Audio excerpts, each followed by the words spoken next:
மாண்புமிகு முதல்வர் அவர்களின் தலைமையில் நடைபெற்ற அனைத்து சட்டமன்ற கட்சி தலைவர்களின் கூட்டம் சிறப்பாக நடந்தேறியது. எல்லோரும் ஒருமித்த கருத்தின் அடிப்படையில் ஏகமனதாக தீர்மானம் நிறைவேற்றப்பட்டிருக்கிறது. கர்நாடக அரசின் போக்கு கண்டிக்கப்பட்டு அது தீர்மானமாக நிறைவேற்றப்பட்டிருக்கிறது. கர்நாடக அரசின் போக்கு உண்மையான கண்டனத்திற்குரியது. நடுவர் மன்ற தீர்ப்பையும் சரி, உச்சநீதிமன்ற தீர்ப்பையும் சரி மதிக்காமல் தமிழ்நாட்டு மக்களின் உரிமையை பறிக்கும் செயலில் கர்நாடக மாநில அரசு தொடர்ந்து செயல்பட்டு வருவதை இந்த கூட்டம் கண்டித்து தீர்மானம் நிறைவேற்றியிருக்கிறது. இரண்டாவது, காவேரி மேலாண்மை ஆணையத்தை வலியுறுத்துவது. ஏற்கனவே உள்ள வரையறையின்படி கர்நாடக மாநில அரசை செயல்படுத்துவதற்கு, இயங்க வைப்பதற்கு காவேரி மேலாண்மை ஆணையம் உரிய நடவடிக்கைகளை மேற்கொள்ள வேண்டும் என்று வலியுறுத்துவது. மூன்றாவதாக, இது தொடர்பான சட்டப்பூர்வ நடவடிக்கைகளை மேற்கொள்வது, உச்சநீதிமன்றத்தை அணுகுவது என்ற 3 தீர்மானங்கள் ஏகமனதாக நிறைவேற்றப்பட்டிருக்கிறது. விடுதலை சிறுத்தைகள் கட்சியின் சார்பில் நாங்கள் 2 முக்கியமான கோரிக்கைகளை வைத்தோம். ஒன்று, பிரதமரை சந்தித்து அனைத்து கட்சி தலைவர்கள் இது குறித்து வலியுறுத்த வேண்டும் என்பதாகும்.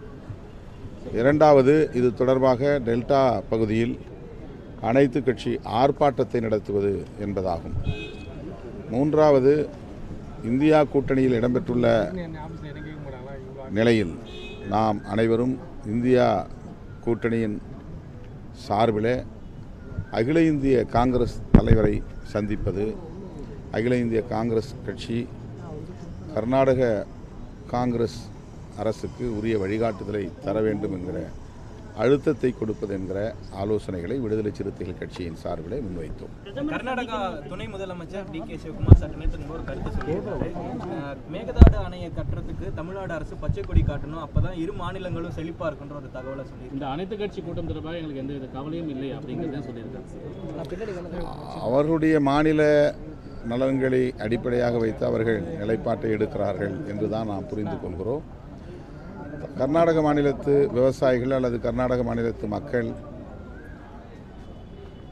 தங்களுடைய அரசுக்கு எதிராக திரும்பிவிடக்கூடாது என்கிற அச்சத்திலிருந்தும் அவர்கள் இந்த நிலைப்பாட்டை எடுத்திருக்கலாம். ஆனால் நாம் அனைவரும் ஒரே தேசத்தில் இருக்கிறோம். தமிழ்நாடு நீரை பெறும் நிலையில் இருக்கிறது. ஆகவே தமிழ்நாட்டு மக்களின் உணர்வுகளை மதிப்பதும் கர்நாடக அரசின் கடமை. உச்சநீதிமன்றத்தின் இறுதி தீர்ப்பு ஒவ்வொரு மாதமும் ஜூன் மாதத்திலிருந்து எவ்வளவு டிஎம்சி தண்ணீரை பகிர்ந்தளிக்க வேண்டும் என்பதாகும். உச்சநீதிமன்றத்தின் தீர்ப்புதான் உச்சபட்சமானது. அந்த தீர்ப்பையே மதிக்கவில்லை என்பதுதான் அதிர்ச்சி அளிக்கிறது. ஆகவே அந்த தீர்ப்பை நடைமுறைப்படுத்த வேண்டிய கர்நாடக மாநில அரசு அதை மீறுகிறது என்கிற போது இதில் இந்திய ஒன்றிய அரசு தலையிட வேண்டும். அந்த கருத்தை நான் விடுதலை சிறுத்தைகள் கட்சி சார்பிலே வலியுறுத்தி இருக்கிறேன். இந்திய ஒன்றிய அரசுக்கு இதில் பொறுப்பு இருக்கிறது. 2 மாநிலங்களுக்கு இடையிலே இவ்வாறு சிக்கல் எழுகிற போது சட்டத்தை மீறுகிற மாநில அரசு எதுவோ அந்த மாநில அரசுக்கு உரிய வழிகாட்டுதலை தர வேண்டும் அல்லது அழுத்தம் கொடுக்க வேண்டும். அது அரசமைப்பு சட்டத்தில் உள்ள ஒரு அதிகாரம் ஆகும். ஆகவே இந்திய ஒன்றிய அரசு வழக்கம் போல அமைதி காக்கக்கூடாது என்பதுதான் விடுதலை சிறுத்தைகளின் வேண்டுகோள்.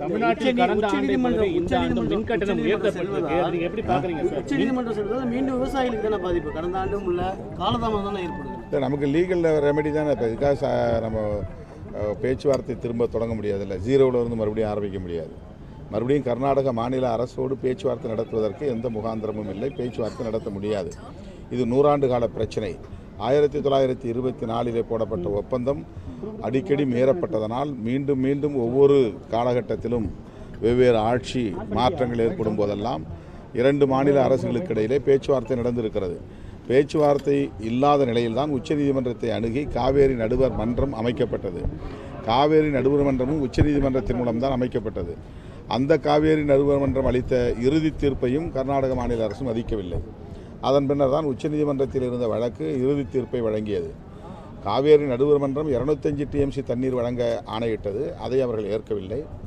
ஆனால் உச்சநீதிமன்றம் அதை குறைத்து 177.25 டிஎம்சி தண்ணீரை வழங்க வேண்டும் என்று தீர்ப்பளித்தது. அதையும் அவர்கள் மதிக்கவில்லை. ஜூன் மாதம் எவ்வளவு தர வேண்டும், ஜூலை மாதம் எவ்வளவு தர வேண்டும், கடைசியாக மே மாதம் வரையில் எவ்வளவு தர வேண்டும் என்று மாதந்தோறும் எத்தனை டிஎம்சி தண்ணீர் என்பதை கூட அளவிட்டு அவர்கள் பகிர்ந்தளிக்க ஆணையிட்டும் கூட அதன்படி ஒரு நாளும் அவர்கள் நடக்கவில்லை. எனவே இது உச்சநீதிமன்ற தீர்ப்பை மீறுகிற வயலேஷன் ஆஃப் தி ஜட்ஜ்மெண்ட். இது ஒரு கேஸ் லா. இதனை மீறுகிற கர்நாடக மாநில அரசை கட்டுப்படுத்துவது அல்லது அதற்கு அழுத்தம் கொடுப்பது இந்திய ஒன்றிய அரசின் பொறுப்பு, கடமை என்பதை விடுதலை சிறுத்தைகள் சுட்டிக்காட்டுகிறது. இல்லை, இந்த இரண்டு கருத்துக்கும் இசைவு எதுவும் இல்லை. நான் இரண்டு முக்கியமான கருத்துக்களை சொன்னேன். ஒன்று, பிரதமரை அனைத்து கட்சி குழு சந்திக்க வேண்டும். இரண்டாவது, ஆர்ப்பாட்டம். இந்த இரண்டும் இல்லை. ஆனாலும் ஒருமித்த தீர்மானமாக கர்நாடக அரசை கண்டித்து தீர்மானம் நிறைவேற்றியிருக்கிறோம். சட்டப்பூர்வமான நடவடிக்கைகளை மேற்கொள்ள இருக்கிறோம் என்பதை அதிமுக, பாரதிய ஜனதா உள்ளிட்ட எல்லா கட்சியினரும் இசைவளித்து ஏகமனதாக இந்த தீர்மானம் நிறைவேற்ற. எப்போதுமே கட்டண உயர்வை நாங்கள் ஏற்பதில்லை. ஆகவே தமிழக அரசு அதை பரிசீலிக்க வேண்டும்.